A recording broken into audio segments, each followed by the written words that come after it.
Mis hermanos, un gusto saludarle como cada jueves, su estudio muy puntual, espero que sea de gran bendición como lo ha sido para mí.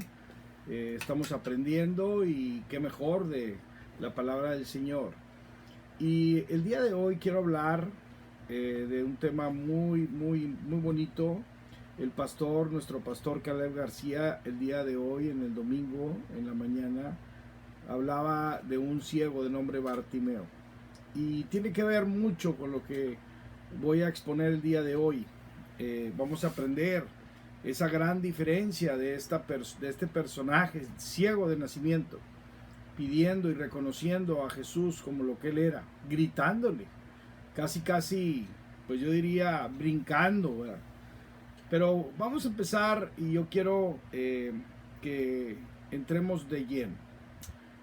Yo le llamé a este estudio las reuniones de Jesús. ¿Cómo estaba compuesta la iglesia demográficamente? Usted se podrá decir, bueno, pero Jesús, pues Jesús no tuvo iglesia, él tuvo discípulos y hubo mucha gente que le seguía.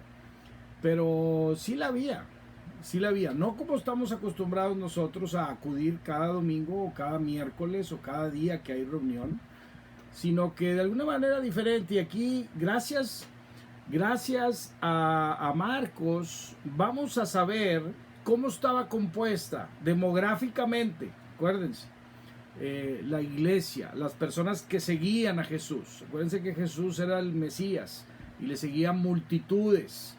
Y gracias a Marcos vamos a saber cómo estaba compuesta. Y vamos a empezar en el capítulo 10 del libro de Marcos, en el versículo 1, y dice: levantándose de ahí, vino a la región de Judea y al otro lado del Jordán, y volvió el pueblo a juntarse a él.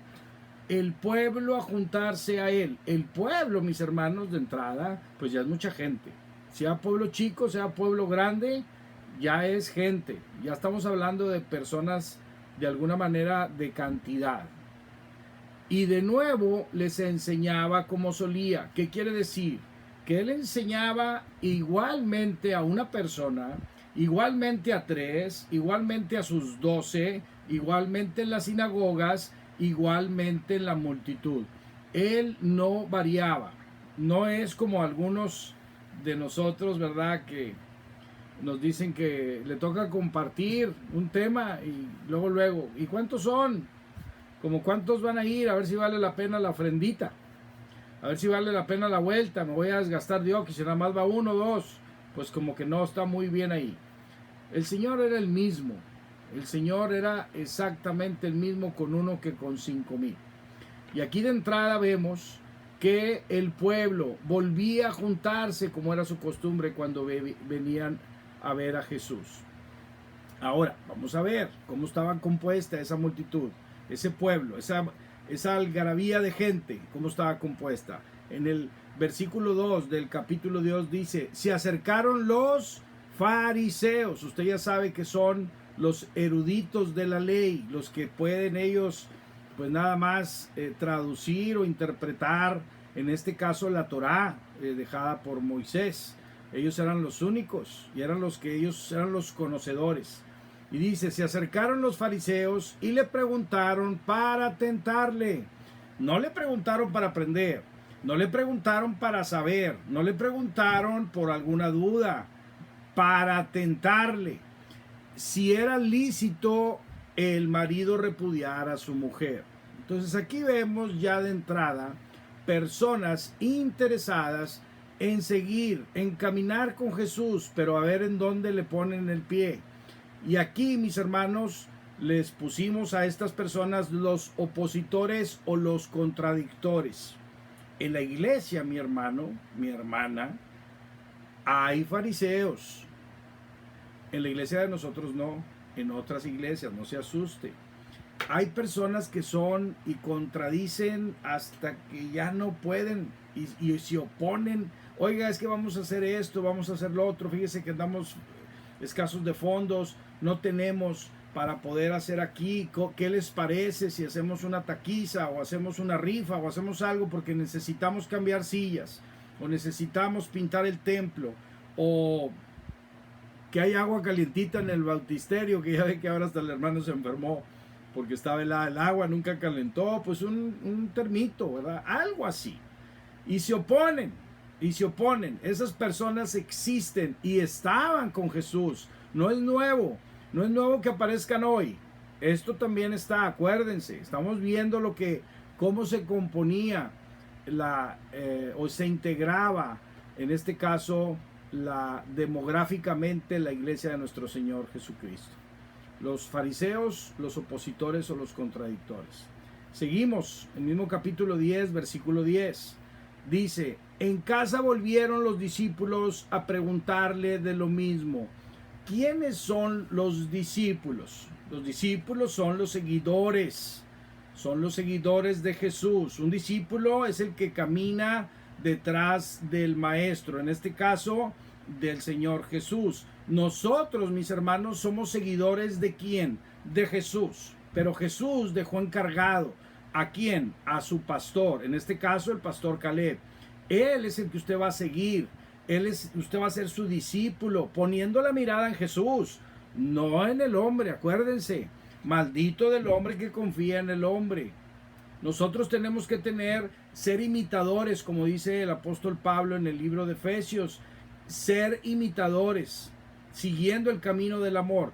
El pastor, nuestro pastor, es el que nos va a orientar, el que nos va a guiar, el que nos va a dirigir, el que nos va a dar ese alimento espiritual, ese qué hacer para poder nosotros integrarnos, como dice Romanos 12, todos miembros de un solo cuerpo, donde la cabeza es nuestro Señor Jesucristo.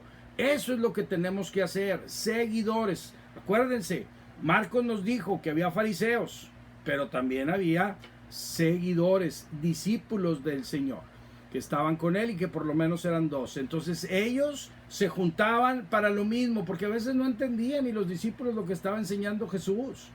Y Jesús ya en lo particular, ya en la casa, como cuando usted llega a su casa, a ver, explícame bien eso que dijiste que yo no entono y que yo no traduzco bien, ¿verdad?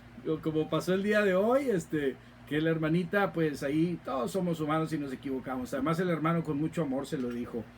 Pero pasan cosas. Entonces ahí en lo particular se arreglan las cosas, se aclaran y todo está en la normalidad. Pero vamos a seguir. Ya llevamos los fariseos, que son los opositores y contradictores, y ya llevamos a los discípulos, que son los seguidores. Pero en Marcos capítulo 10 nos sigue diciendo cómo se componía demográficamente la iglesia de nuestro Señor Jesucristo. En el versículo 13 dice, y le presentaba niños para que los tocase. Los niños, mis hermanos, también ellos estaban formando parte de la iglesia de nuestro Señor Jesucristo.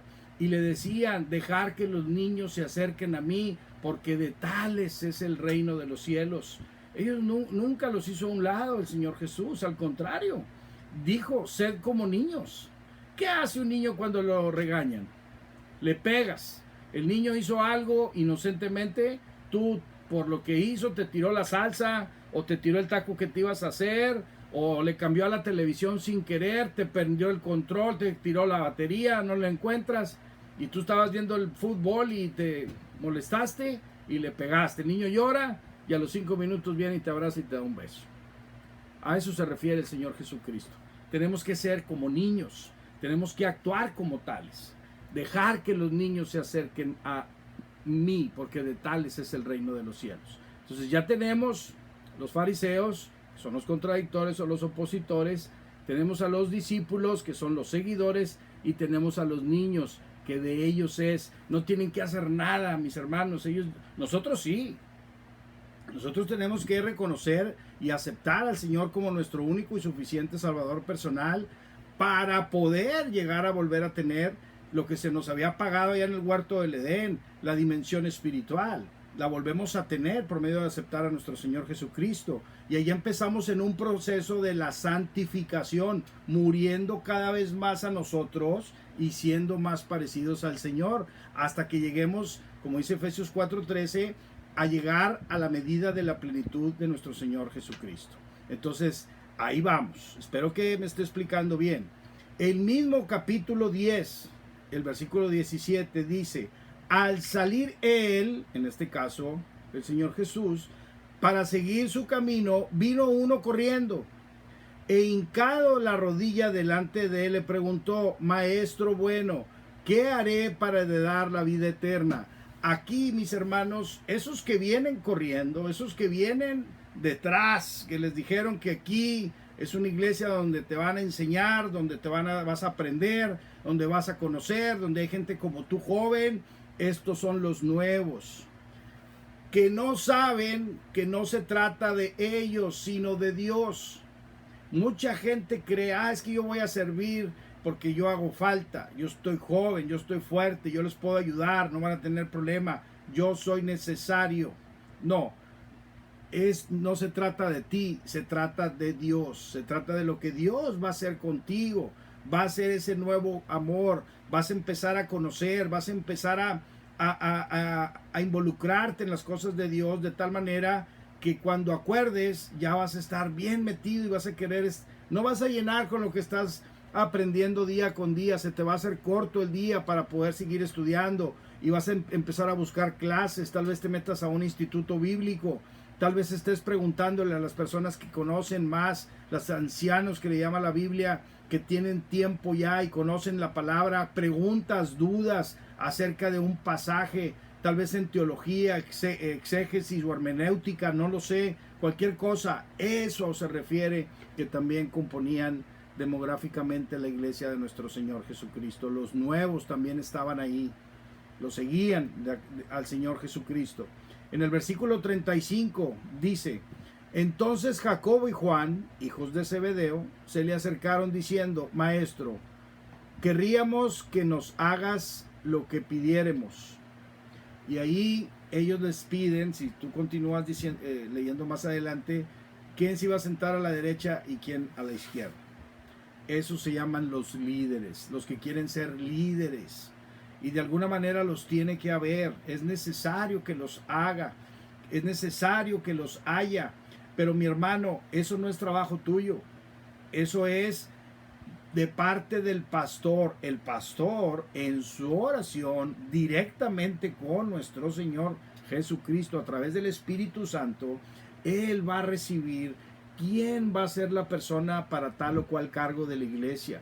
¿Quién va a ser el jefe o el encargado de la alabanza, de multimedia, de recoger las sillas, de abrir la iglesia, de limpiar la iglesia, de las finanzas, de llevar el control de alguna manera de las entradas y salidas, de los daños, de las reparaciones, de si tienes la habilidad como yo, el talento de hacer comida, pues de los eventos, en fin, esos son los líderes para tal o cual cargo, pero esa no es tu posición, a ti te lo van a decir. Y hay algo bien importante para eso, mis hermanos. La palabra de Dios dice que si en lo poco fuiste fiel, sobre lo mucho te pondré. Dice te pondré, no te pondrás. Ojo aquí, Daniel, él fue fiel en lo que podía ser fiel, en ese platito de 20 por 20 de lentejas, de semillas, de garbanzos.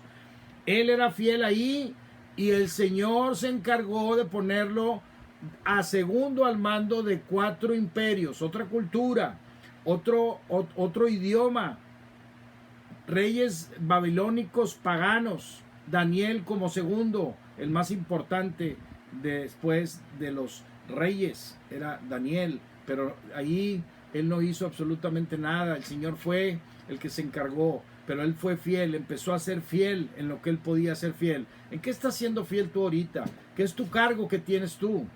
¿Estás siendo fiel? ¿Estás siendo fiel o estás siendo obediente? Acuérdense, ya hablamos de eso.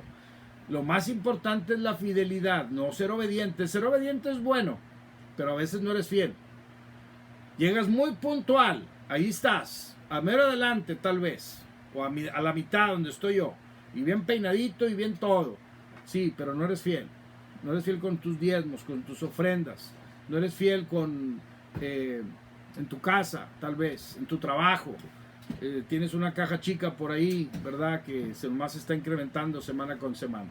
Entonces, muy importante, para un cargo de líder, que también formaba parte de la congregación o la iglesia demográfica de nuestro Señor Jesucristo, los líderes. Y en este caso, Jacobo y Juan se lo pidieron al Señor. Pero el Señor pues les dijo, ¿verdad? Si quieres ser el primero, tienes que ser el último, ¿verdad? Para que ese es el orden. Entonces también había líderes que le seguían al Señor, en este caso pues los discípulos. Pero aquí vamos a dar un salto. Ya sabemos que había opositores o contradictores, que eran los fariseos, había discípulos, que eran los seguidores, había los niños, había los nuevos y había los líderes, los jóvenes también, ¿verdad? Eso está compuesta. Pero había uno en 5,000. Y aquí es donde yo quiero enfatizar el tema.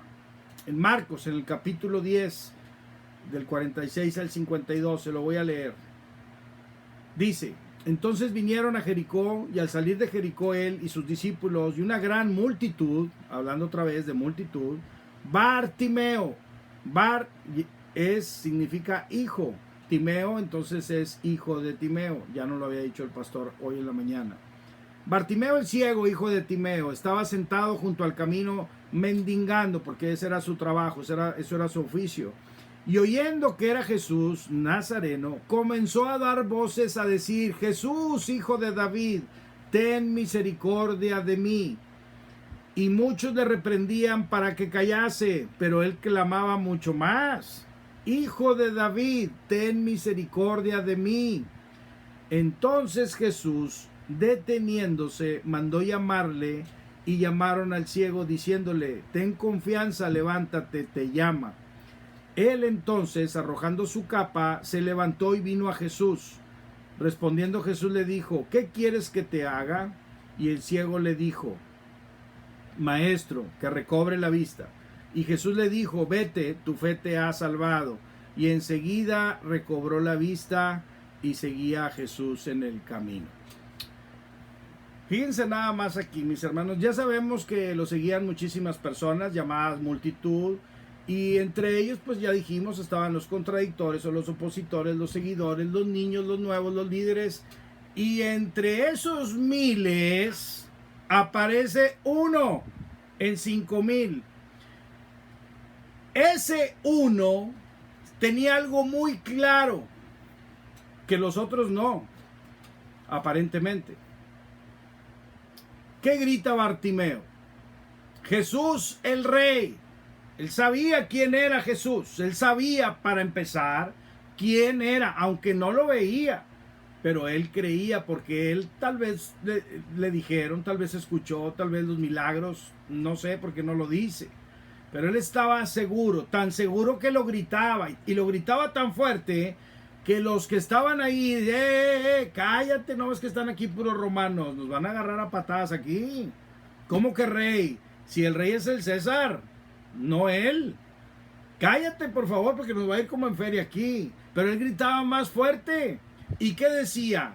Ten misericordia de mí. Y de pronto, mis hermanos, de repente desapareció el concepto multitud y quedó solamente Jesús y él. Jesús y él. Yo pregunto, ¿el milagro de Bartimeo dependió de Jesús? Jesús es lo que él hace. Esa es su esencia. Pero tú es el que tienes que ir a donde Jesús está. Si tú ya fuiste a la iglesia, si tú ya entraste, si tú ya te sentaste, si ya alabaste, si ya oraste, si ya lloraste, si ya te revolcaste, si ya alzaste las manos, si ya hiciste todo eso, y así como llegaste te vas, déjame decirte que fue una pérdida de tiempo. Porque no hablaste con Jesús. No lo hiciste que Él te diera el milagro que tú tanto necesitas y le aclamas. Te dio vergüenza. ¿Qué van a decir mis hermanos? Yo acabo de llegar. Yo además no hago ni bien las cosas. Además yo casi pues ni ayudo. Me piden ayuda y siempre digo que no. ¿Cómo creen que yo voy a pedir? A Bartimeo no le importó. Y yo creo que el estar ciego le ayudó. porque no veía nada alrededor. No había si había líderes, si había fariseos, si había niños, si había opositores. Él no vio nada. Él fue sobre lo que sabía que Jesús podía hacer. Tal vez te identifiques con él o tal vez no, pero hay otro ejemplo. Hay otro ejemplo también.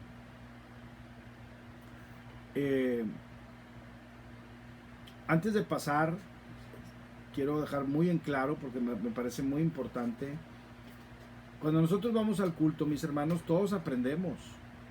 Salimos bendecidos por la palabra de nuestro Señor Jesucristo dada por nuestro pastor.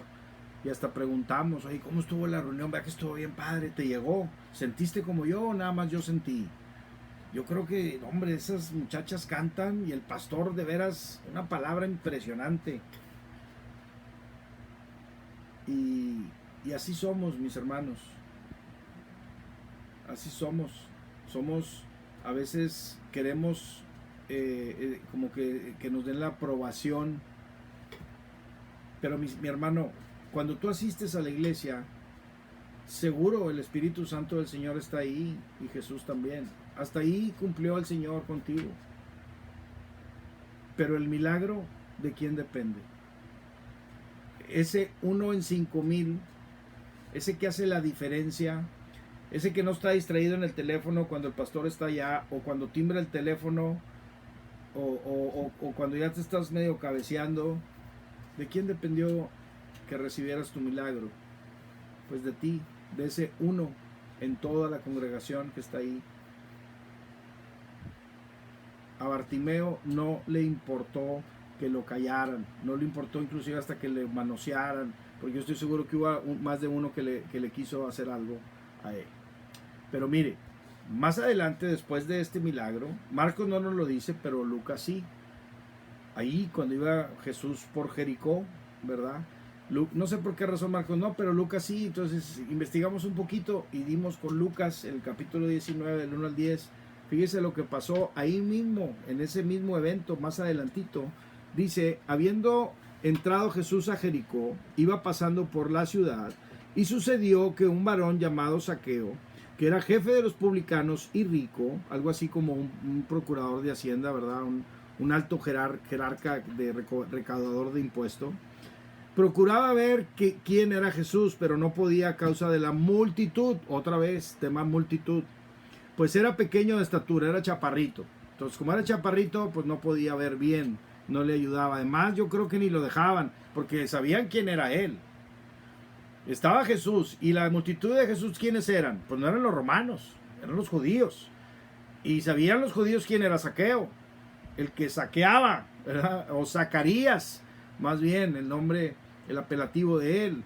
Dice, y corriendo adelante subió a un árbol sicómoro para verle, porque había de pasar por ahí.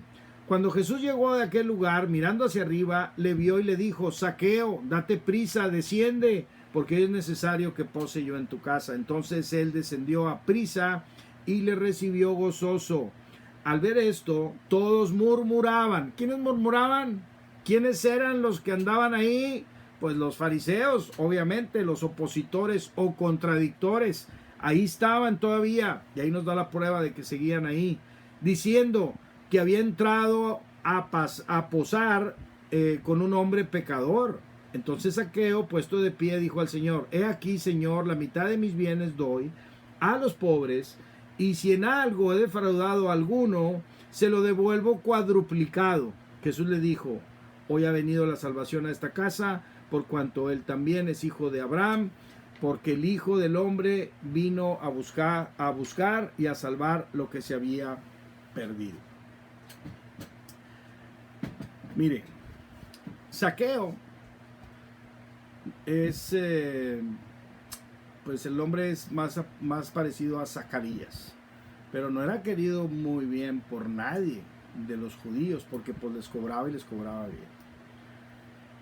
Pero Zaqueo se enfrenta porque cuando tú quieres cambiar tu vida y tú quieres servir al Señor y tú quieres de alguna manera entregarle tu ofrenda, tu servicio al Señor en cuerpo, en alma y en espíritu, siempre va a haber oposiciones, siempre va a haber cosas negativas en contra que no te lo van a permitir.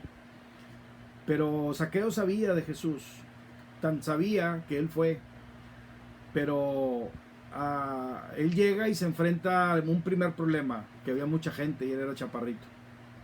Hasta ahí yo creo que a lo mejor yo, si hubiera ido, oye, pues ya vine, pero pues no hay por dónde entrarle aquí, pues ni veo, y además allá, no, ni para dónde, mira, vine, pero no se pudo. Zaqueo se enfrenta al primer no se puede, que te ha pasado tal vez a ti cuando te invitan a un devocional o te invitan a una reunión o te invitan a la iglesia y llega la comadrita siempre que llega, parece que ni Robin Hood tiene tanta puntería, ¿verdad? Llega a la mera hora y pues Dios sabía que quería ir, pero llegó la comadre y a la comadre se le tiene que atender. Entonces, pues ni modo, Señor, tú sabes que yo quería ir. A Zaqueo le pasó igual, pero eso no fue impedimento. Él ve un sicómoro y se trepa.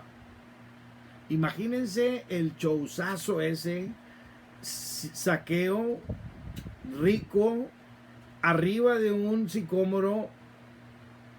¿Qué creen que le han de haber dicho? Porque yo creo que le han de haber dicho algo. Y si su hijo estaba por ahí o la esposa, imagínense el show ese, peor. Oye, bájate, ¿qué estás haciendo ahí? Te vas a caer. Pero ¿qué pensó Zaqueo?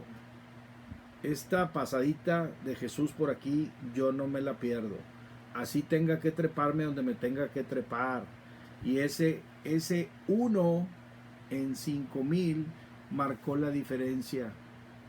Y fíjense que él no solamente cambia la vida de él, porque Jesús le habla hasta por su nombre y hasta le sonríe. Zaqueo, bájate. Ya te subiste, bueno, bájate, porque voy para tu casa. Y vemos en la narración que él dice que le iba a regresar 4 veces lo que había él robado a la gente. Y no solamente la bendición la tiene él, la salvación, sino que cambia la vida de su familia también, para siempre.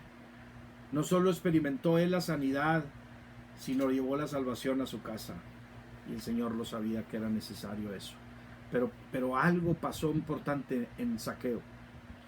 Él fue a Jesús. Ahora, ¿de quién dependió? ¿De Jesús? ¿De Jesús? ¿Qué tal si Zaqueo no se sube a la palma? ¿Igual le hubiera hablado?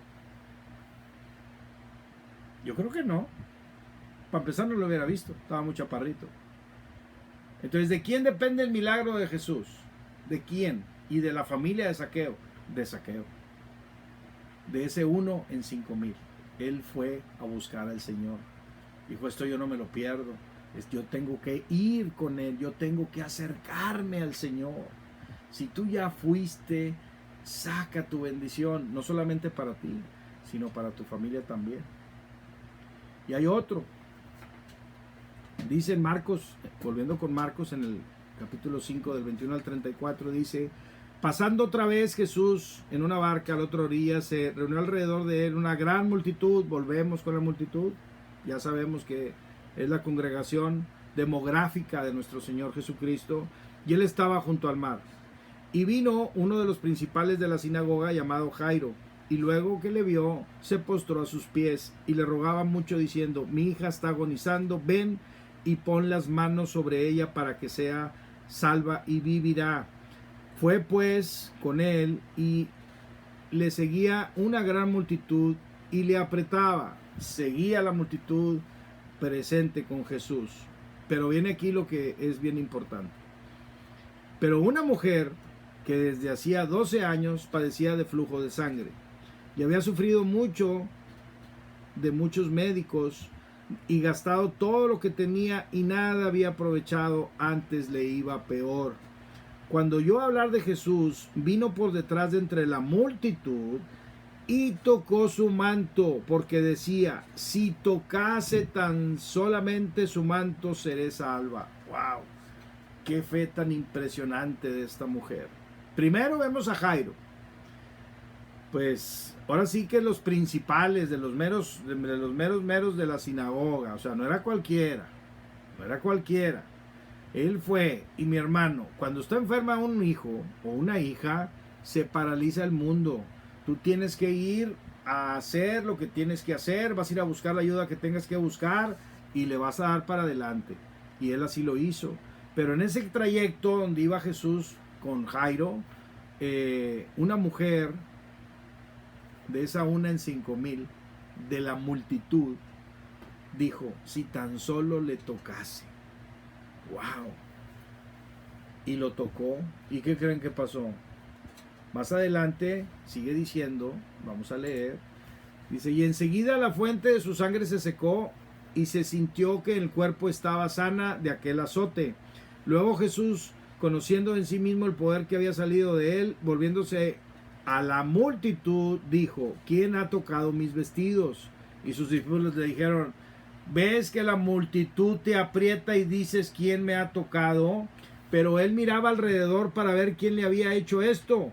Entonces la mujer, temiendo y temblando, sabiendo lo que en ella había sido hecho, vino y se postró delante de él y le dijo toda la verdad. Y él le dijo, hija, tu fe te ha hecho salva, ve en paz y queda sana de tu azote. Mis hermanos, ella sabía que si tan solo lo tocase, ella iba a ser sana. Pero tenía ella que ir. El Señor ahí está. El Señor siempre ha estado. Él nunca se ha ido. Él siempre está. Él te está esperando a ti que te acerques. Él te está esperando para que le toques. Ella se robó el milagro del Señor. Y el Señor lo supo. ¿Por qué? Porque el Señor sintió algo diferente. Porque la fe, aquí dice tu fe. ¿Cómo supo el Señor que era la fe? Porque él lo sintió, que era una fe especial para con él. Ella sabía lo que el Señor iba a hacer.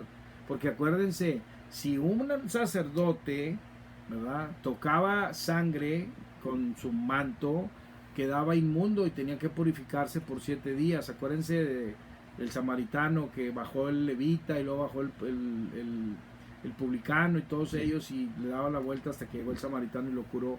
Bueno, ella dijo, no, si yo lo toco, él no va a quedar inmundo. Él me va a sanar a mí. Wow. Eso es fe.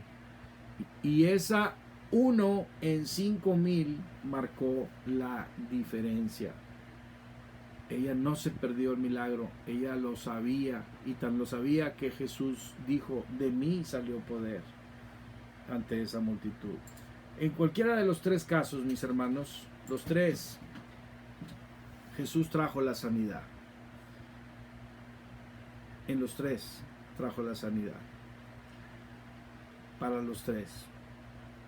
Para ese 1 en 5,000.